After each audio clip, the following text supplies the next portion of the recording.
Hello and welcome. Welcome to For Fox's Sake. My name is Pete Selby alongside James Terrell for this special, this For Fox's Sake special. And we're talking all things BC Game, the sponsor of Leicester City, on the shirts. It's taken a while this season for it to appear.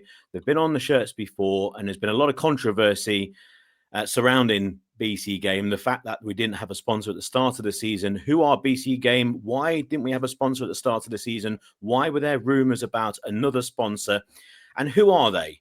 And what is the controversy behind it? So what we're going to try and do in this special, James, is that we're going to highlight all the facts. We're going to list out who they are, why there is controversy, what happened at the start of this season, past historical Leicester City shirt sponsorships, and why the club is going for a sponsor of this nature. Is it something that happens in football in general? Which, of course, the answer is yes. And will it be stopping anytime soon? And the answer might well be yes. So it's really a fact-finding mission over the next 25 minutes or so. So you might know plenty already. You might not know anything. And at the end of this episode, hopefully, we're all a little bit wiser. James, how do we find you on this? We're on a Monday morning recording this special, and I just want to blow smoke at the moment because you've done all the heavy lifting here, you've done a lot of the work. I've got some notes in front of me, and they've all been provided by James. Yeah, well, luckily, I've been writing about the gambling industry in football for 2 or 3 years now, so I have like a store of notes that I can just copy and paste. But yeah, thank you.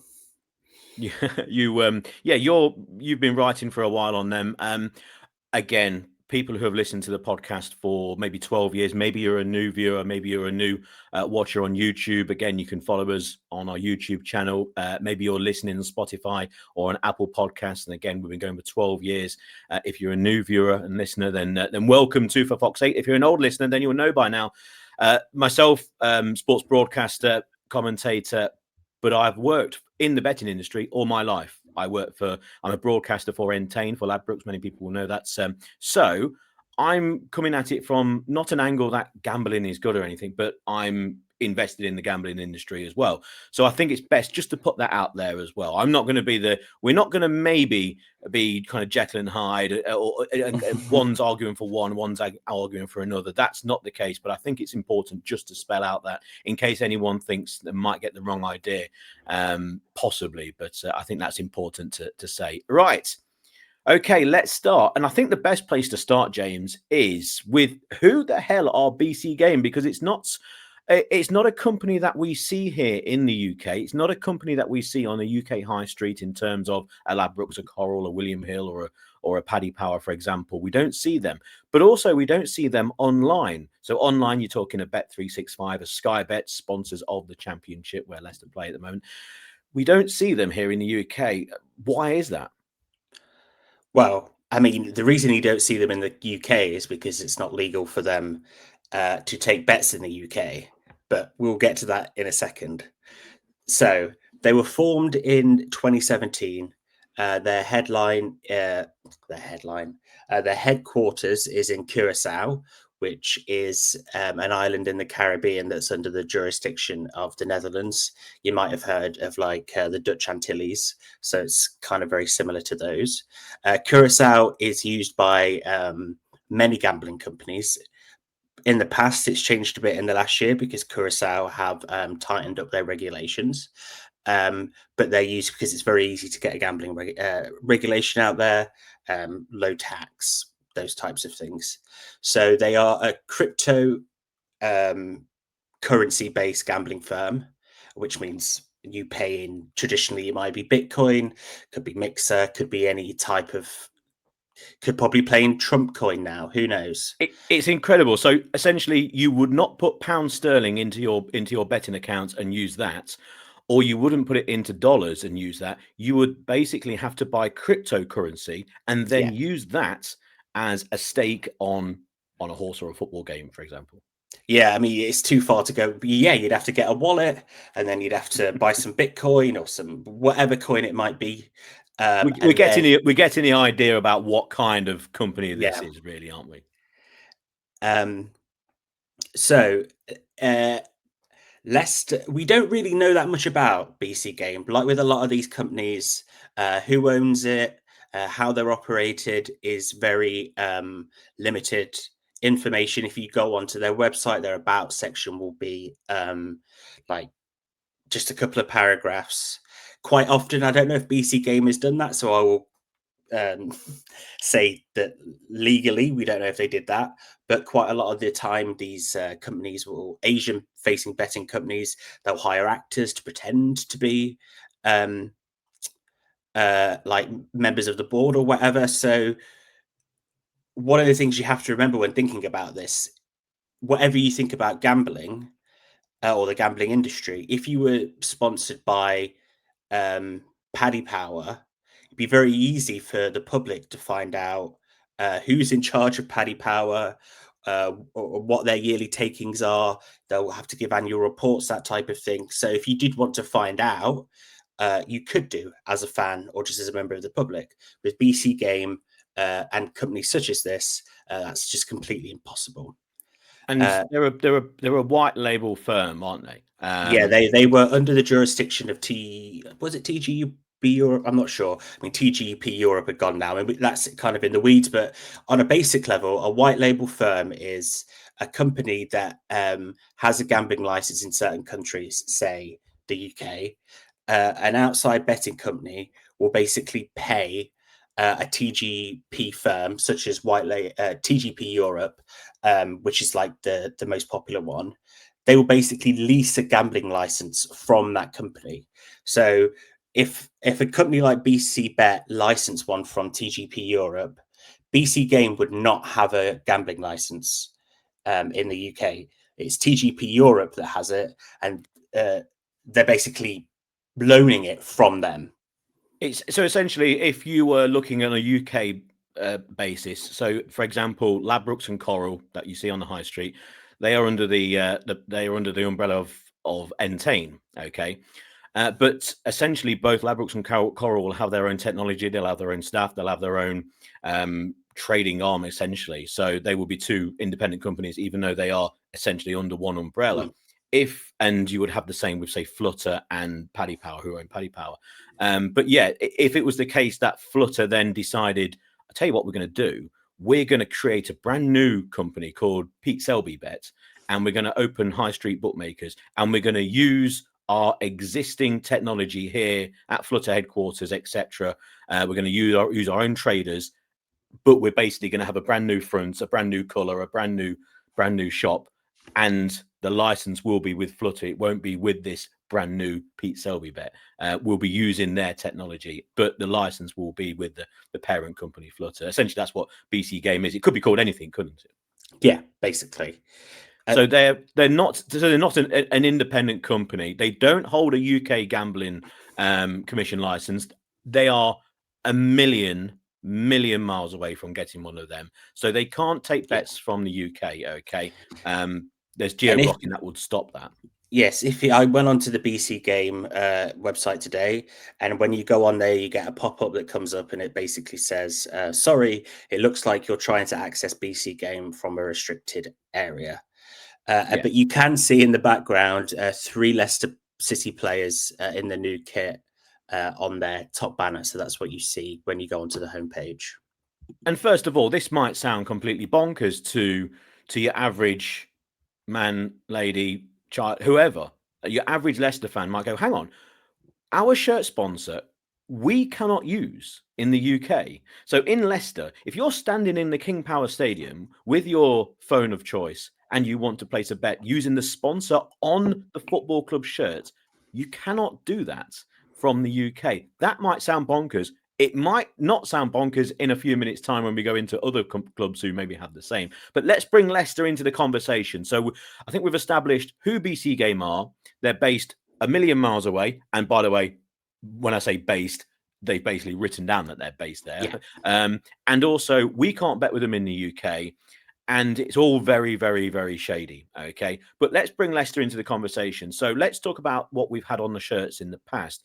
We've had King Power basically since King Power bought the club. And since then, essentially, they've put the maximum amounts into the club that the football League and Premier League determine is appropriate. So they would look at Leicester and go, well, hang on, it's worth about £5 million a Yeah. year. So King Power can give £5 million a year. If it was Manchester United, they might say, oh, it's £50 million a year you can put in. Like And Etihad with at Man City, they had a similar issue. yes, so if they're owned by that company, etc., then it's going to be obviously there's a nation state, but that's the airline from the nation state, so exactly the same. But with Leicester having success throughout the 2000s, as we know, 2010s, etc., then obviously the amount that King Power can then put into the club through the sponsorship of the shirt increases. I still don't think it was as much as it maybe should have been. In the end, it went from about 4 million to about 12 million pounds at the absolute height, with around 2021, around about then, just before. Then we went in with FBS, okay, and that was worth 15 million pounds a season. So it was a huge deal, and everyone was fine. It was a harmless sponsor. I don't think many people liked it because we were used to having King Power, but it was a lot of money. But unfortunately, of course, through relegation, that didn't work out. And I presume in the deal we had with FBS, it was this will remain in place as long as Leicester are in the Premier League. I don't know that for a fact, but I think it's a massively obvious thing to take from that deal. And when we get relegated, we then have obviously we get promoted again, and we're bit and bob. But then in July 2024, after promotion back to the Premier League, Leicester announced the deal with BC Game, and that's when the alarm bell started going, didn't it, James? And that's when people tried to figure out who this company are by essentially typing BC Game into their phones and seeing if they could maybe even open an account or see who they are. And it became really apparent very quickly, first of all, that something was wrong. But secondly, all of a sudden, they're declared bankrupt. Yes. So in November 2024, a Curacao court declares. So, like with a lot of companies, they will have a parent company. I think BC Game actually have two.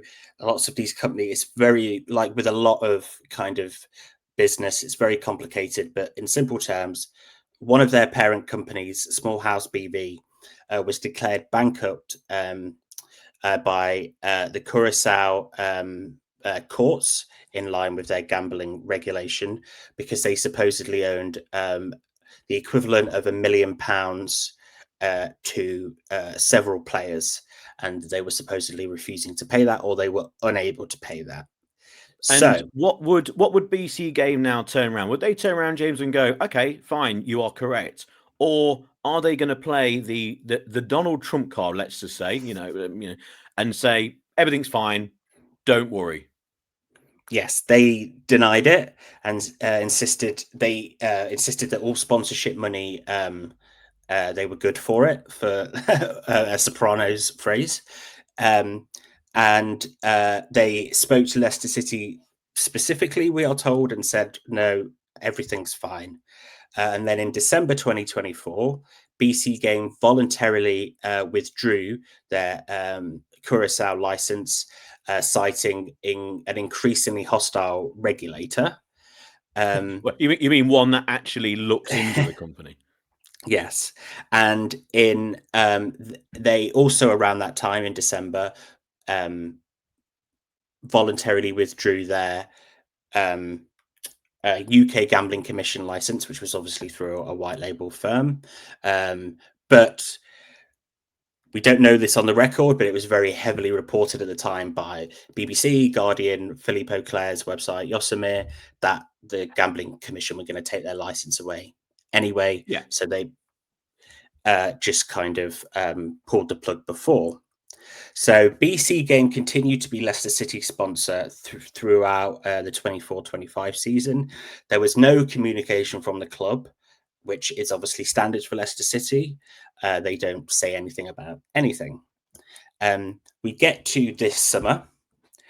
There was no announcement that BC Game were not going to be our sponsor or that they were going to continue to be our sponsor. So then what happens is in July 2025, blue tinted glasses which is a Leicester City. Is it a podcast as well as a fan Oh yeah, account? yeah, yeah. Friends of the channel, friends of the Yeah. channel, everyone. So they leaked a picture on their Twitter account of the new, I think it was the new yellow kit as well, that had a company called KBET on it. And I This think was everyone saw that, didn't they? They saw this yeah, KBET suddenly appear on the new shirts, and I think most people might have gone, "Is it still the same sponsorship, but they've just called themselves another letter, basically?" yeah. The Leicester City made no comment on the leak. Like I reported on it, and then Philippe Auclair on Yosemite reported on it. We both asked for comment from the club, and we didn't get any response. But that's completely typical of Leicester. They don't even have a press number that you can call anymore. Philippe reported that they were meant to be that they had a kit launch scheduled for 5 days after that leak came out, which was then cancelled. Now, obviously, again, we don't know if this is true, but Philippe and Yosemite are amazing journalists, so I trust them. But obviously, you never know; that might not be true. That kit, if that is correct, was supposed to be premiered at the Fiorentina friendly that took place in the summer. It was premiered then, if that's the right word, but there was no sponsorship on it.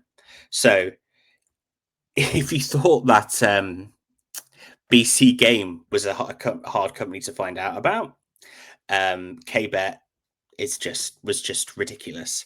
So And I think this is where people really started to get annoyed, because you can understand the club not doing anything throughout the early part of 2025.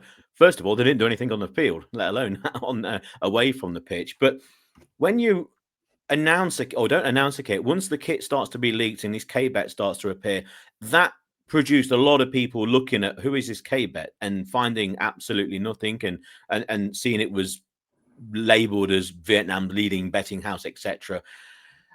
And then, of course, we get the kit launch, and there's no sponsor on the front. And it all just, I think a lot of people looked at it and went, well, it just kind of follows suit with, again, what's happening on the field. If they're not really too bothered about what's going on in terms of sponsorship on the shirt, and we got that obviously with player signings, etc., and a lot of disillusionment in the fan base. And I think a lot of people just kind of shrugged the shoulders and went, okay. And the longer it went on, I think most people thought we were just going to be this season without a sponsor. like it's not unprecedented for a football club not to have a sponsor, but it is very, very rare. And when you consider that Leicester were previously just been a Premier League team, they'd gone down. I don't know what our average gate is, but it must be 25,000, I'd imagine, 25 to 27,000. Well, you'd be 31, really, 31, 32, like full house. Leicester are always in the very high percentage. When you have the percentage filled gates, basically, there's a few clubs are always 95 to 100%. Leicester's always bang Yeah. in there. So, And obviously, the reason that we've had so many quarter to eight kickoffs and so many half 12 kickoffs this season is because we're on the telly so much. So any company that was looking to sponsor a championship club, Leicester would probably be their number one choice. So it's obviously very odd that we didn't have a sponsor. And if you were to go onto KBET's website, because as soon as KBET was on this shirt, I was like, hang on a minute, right, this is not going to be good. Go onto the website, it was completely broken. Most of the links didn't work. There was no real information of where they were. They were based supposedly in Ho Chi Minh City in Vietnam. If you were to take the address that was on their website and take it and put it into Google Earth or Google Maps, it was basically a shack in the middle of the street. It was not the company headquarters of a company that was sponsoring a championship level football team. They again claimed that they had a Curacao gambling license, but if you went onto the Curacao gambling register, they weren't on there. And the reason they weren't on there was because in January 2025, Curacao had stopped giving any gambling licenses.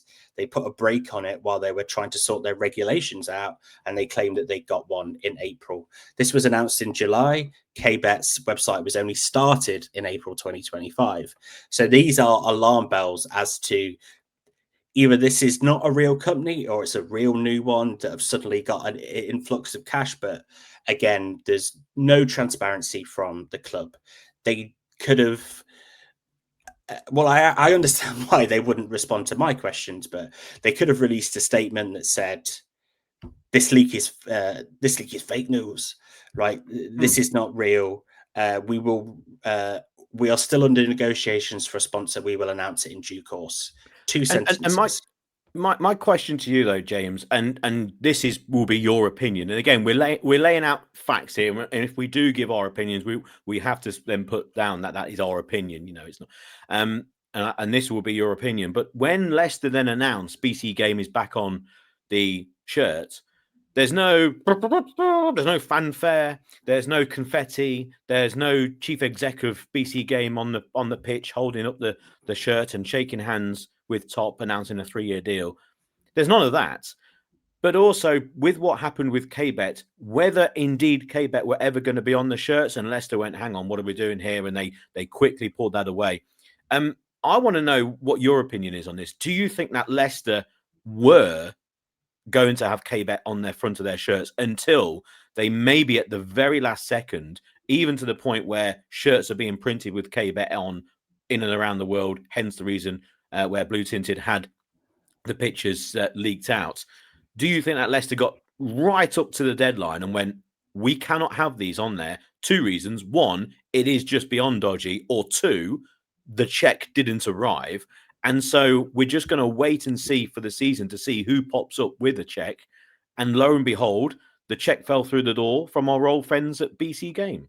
Is that completely beyond the realms of possibility, or am I maybe along the right lines? Well, there's a couple of things. I mean, anyone that's been on the internet in the last year will see a video or a picture and now will instantly think, is that AI or is that real? That picture looked fairly real. I like to think that Blue Tinted Glasses are a good enough organization that they have a half decent source. I think so. I think we can definitely say that. And also KBET, it's not like we put on the front of our shirts Apple or any other huge firm and say we're going to be sponsored by 10,000 million pounds a year. It was KBET. You know, in terms of if someone made up that link and to anywhere else in the world, who knows? You know, that was a little bit of a strange angle to go with KBET. You know, a Walker's Crisp one would have been more than likely. If someone said to me, make up a fake Leicester shirt, I'd probably put Walker's on it. Yeah. And like obviously Philippe Auclair, who if people don't really know that much about, I would recommend they go to yosemir.com because it's the best investigative football football website in the world. And even though Philippe is a firebrand when it comes to gambling in football, which I am as well to a certain extent, I don't think he would publish a story that didn't have some kind of legs that he couldn't defend. Now, obviously, we don't know. And the fact that we don't know is really part of the problem, and central to the problem is that there is absolutely no communication or transparency. One thing I do want to say about KBET before we just move on is that one of the parts of the website that did work was you were able to bet on cockfighting, which has been banned in the UK from 1839 and is obviously completely cruel. So one of the things like is mad about these situations is they must be having meetings. Susan Whelan, Top, there must be people from these companies that are calling them. So I don't know how they can look at these websites and just the fact that they allow bets on now these companies are not real, but let's imagine that they were and they allow cockfighting. That's just something that someone should say, really, should we do this? Like that should just be a blanket red flag that they're allowing bets on something as simple as cockfighting, right? Which has been illegal in this country for 190 years. I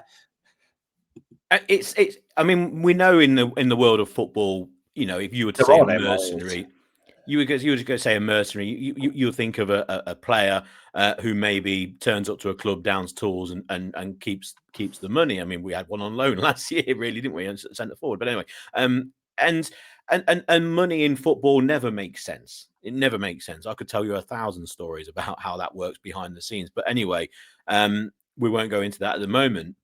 But for a football club like Leicester, and I know they've been obviously in financial difficulty, but to essentially go, whoever gives us the most money, we're going to put them on our shirts, regardless of who they are.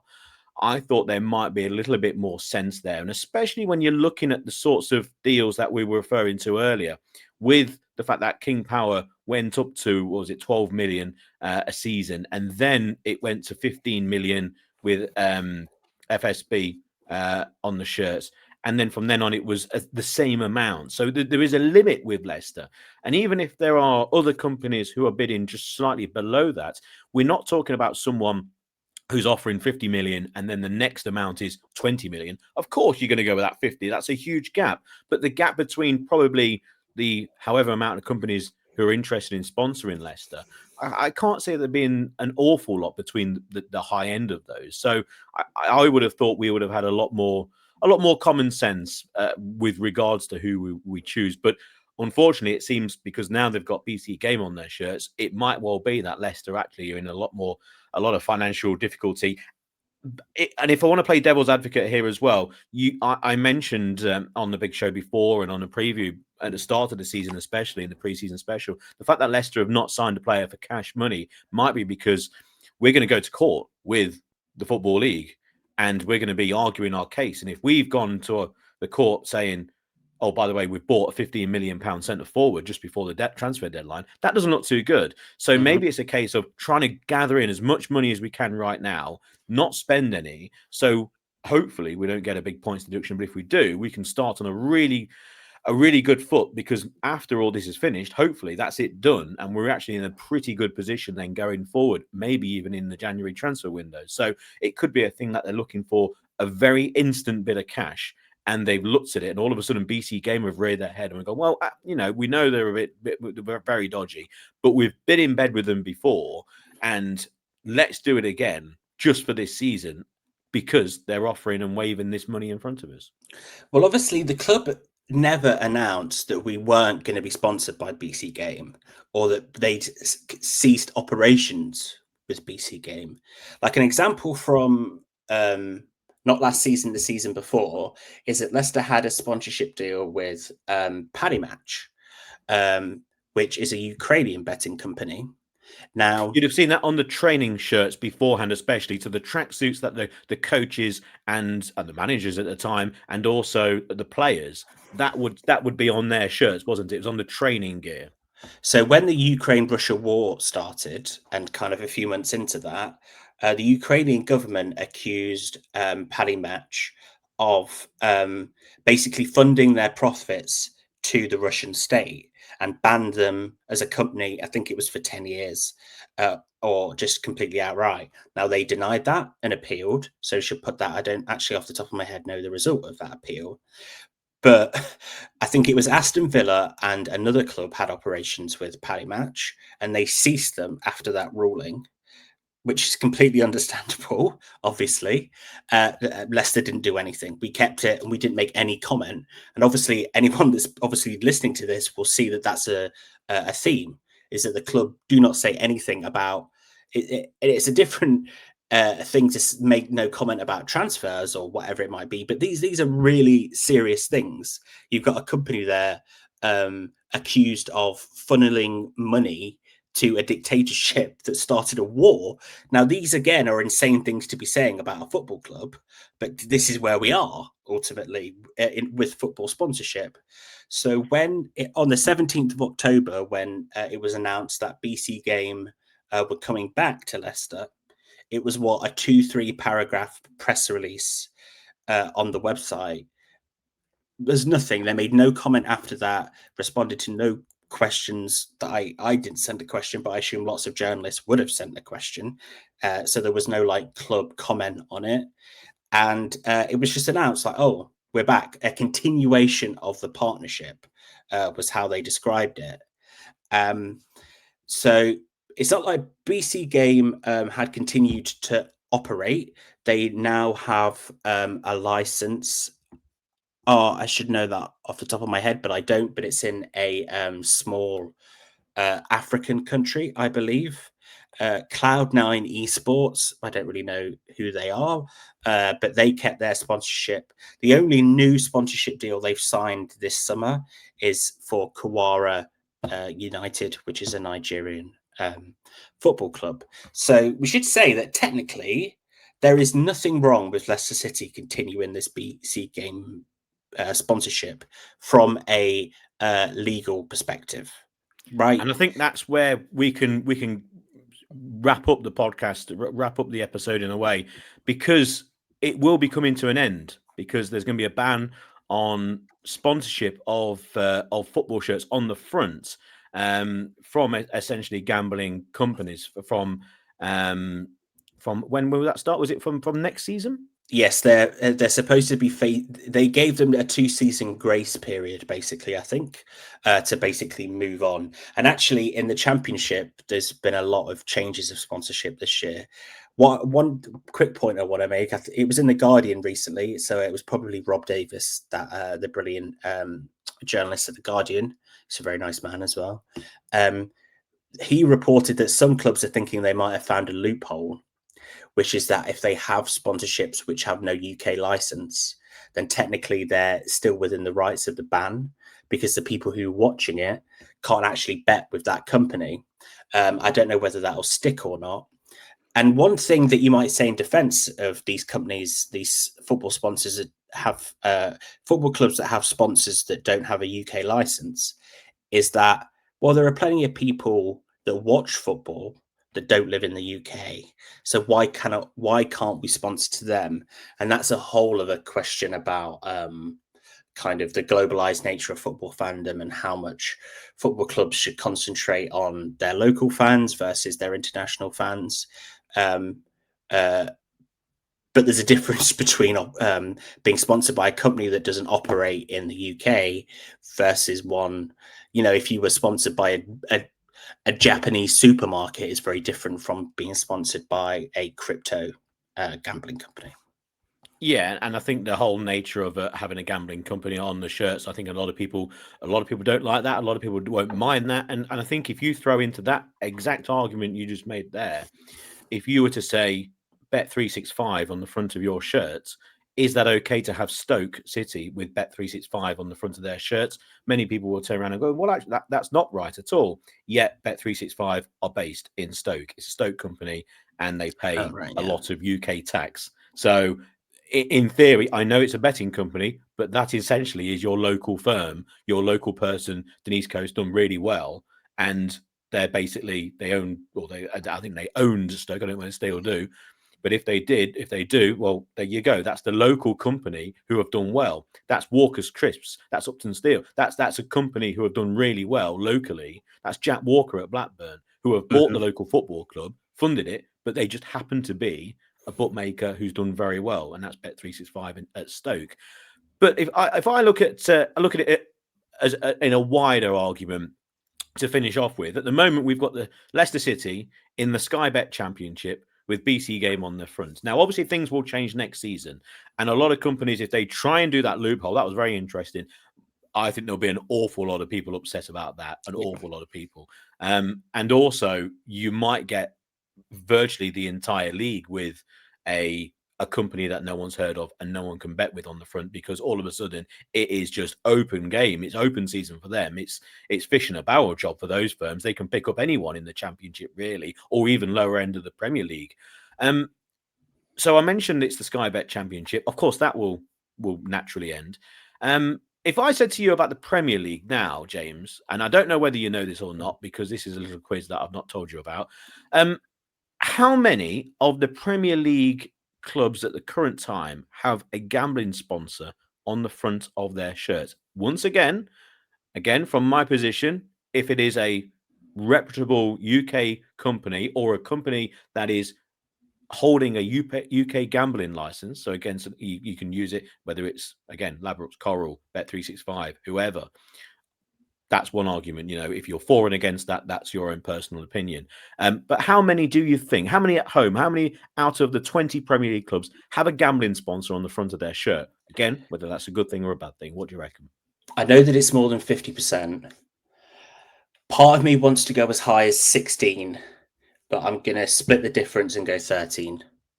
13 is the guess. Right. So Arsenal have got Fly Emirates. Okay. Aston Villa have Betano, gambling. Bournemouth have BJ88, gambling. Brentford, Hollywood Bets, gambling. American Express at Brighton. So that's not. Burnley have 96.com, gambling company. Chelsea don't really have one at the moment, so they don't really count. Crystal Palace, Net88, betting company. That's 5. Everton have Stake, betting company. 6. Fulham, SBO Top, betting company. 7. You get the drift here. Leeds, they're Red Bull, aren't they? Owned by Red Bull, so that's fine. Standard Charter for Liverpool. Etihad for Manchester City. Snapdragon at Manchester United. Seller, which is a tourist company at Newcastle. I think that's based obviously by the who own them, etc. You go to Forest. They got Borley's. That's a gambling company. 8. Sunderland, W88, gambling company. 9. It's AXA, isn't it, at Tottenham, AIA.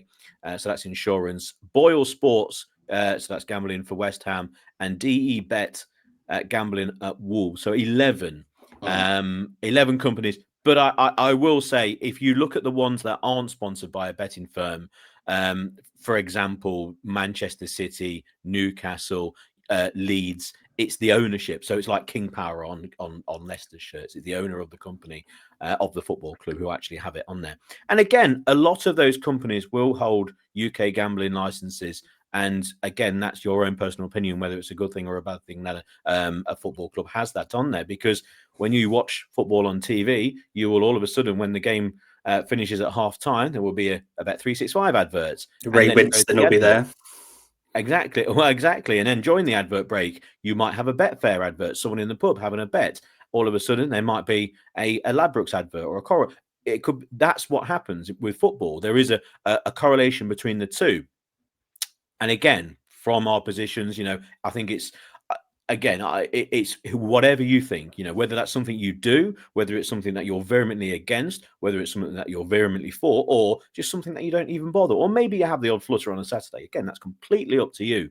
But the rules are going to change. But when it comes to Leicester, we have this, and I'm going to use the word shady company that we've explained in a little bit more detail, thanks to James. I think we're all a bit clearer of who BC Game are, even though we're not still quite clear of who BC Game actually are. But I think we've kind of discussed why maybe Leicester have got into bed with this firm, and maybe even at this current time as well. But it's been interesting, James, to go through the timeline. Anything else that we haven't covered that you'd like to mention in the last minute or so? Not necessarily. I don't want to get into certain. I think with a lot of these things, there are obviously gradations to all of this stuff, right? I'm a person who believes that there should be no gambling sponsorship of football whatsoever. I don't even think there should be adverts on the TV, certainly within up to half an hour before the game. Now, that I don't know how common a position that is. Obviously, people might think that that's really extreme. But there's clearly a difference between being sponsored by Paddy Power and being sponsored by BC Game. Right? You can argue, I would say you shouldn't be sponsored by either, but clearly being sponsored by Paddy Power, where they're under the jurisdiction of GamCare, which is a software and a company developed by Matt Saab Cousins, which is where if you sign up to that, if you think you've got a gambling problem, that software will block you from being able to download or access any betting websites.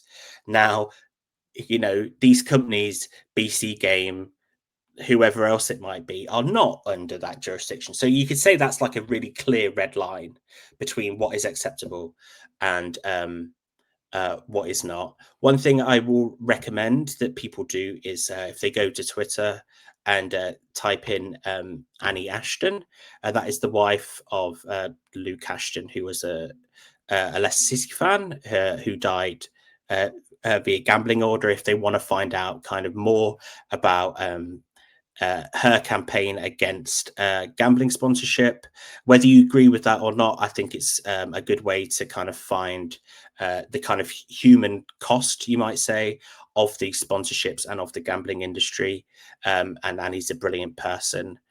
And yeah, whether you think that gambling should be in football, whether you're pro or anti-gambling, well, necessarily I'm anti-gambling. I mean, people do it, and it's one of those things. I smoke cigarettes, so to a certain extent, I can't judge. Although I actually think that gambling is worse for you than smoking. But that's a discussion for another day. I think that everybody should agree that we should not be sponsored by companies like this. If we're going to be sponsored by a company, they should be completely transparent, and a fan should be able to find out as much about that company as possible. And if we were sponsored by Paddy Power, I wouldn't like it, and I would say we shouldn't do it, but I would be accepting of it because they are a proper company. I think also as well, because we are running a competition at this current time to win a Leicester City shirt of your choice. I mentioned as well, if it's a kid who you're getting it for Christmas, for example, and you want to have the full kit, don't worry, that'd be fine. We are, and there has been one response as well. I won't name the person, but there has been one response of someone saying, "I'm not having it with that on the front, because I'm against that." I get it, completely get it. But there is the ability to have the shirt without the sponsor. I suppose the football club would say that if these points were put to the football club and they responded. I think what they would turn around and say is the shirts are available without a sponsor. And of course, with the competition that we're running, and to enter the competition, all you have to do is click subscribe on YouTube, follow us on YouTube, our YouTube channel. That's all you have to do. And we'll do a live draw on the 9th of December, I think. That's how you enter. And if you want the shirt without the sponsor, all you do is say so. There you go. So that doesn't matter.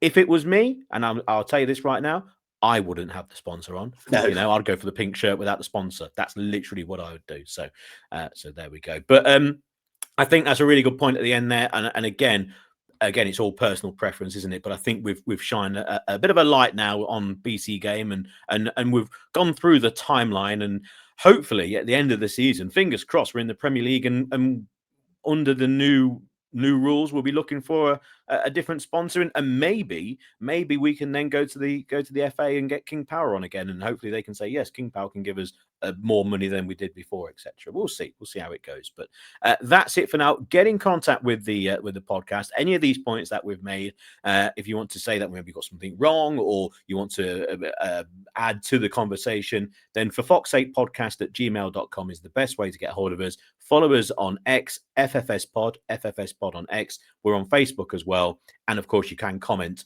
below on YouTube as well if you're watching this on YouTube. Make sure you follow us on YouTube, on the YouTube channel. Click subscribe.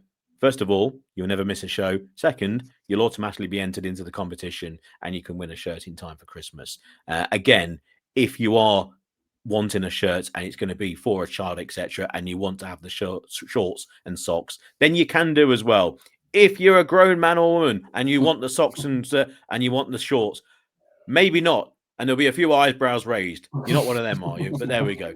So do make sure you follow us and get involved with the conversation. We're going to, and also, and finally, if you want us to do a deep dive on anything else to do with the football club, make sure you do let us know, because then we can go and do it. Hopefully this has answered a few questions.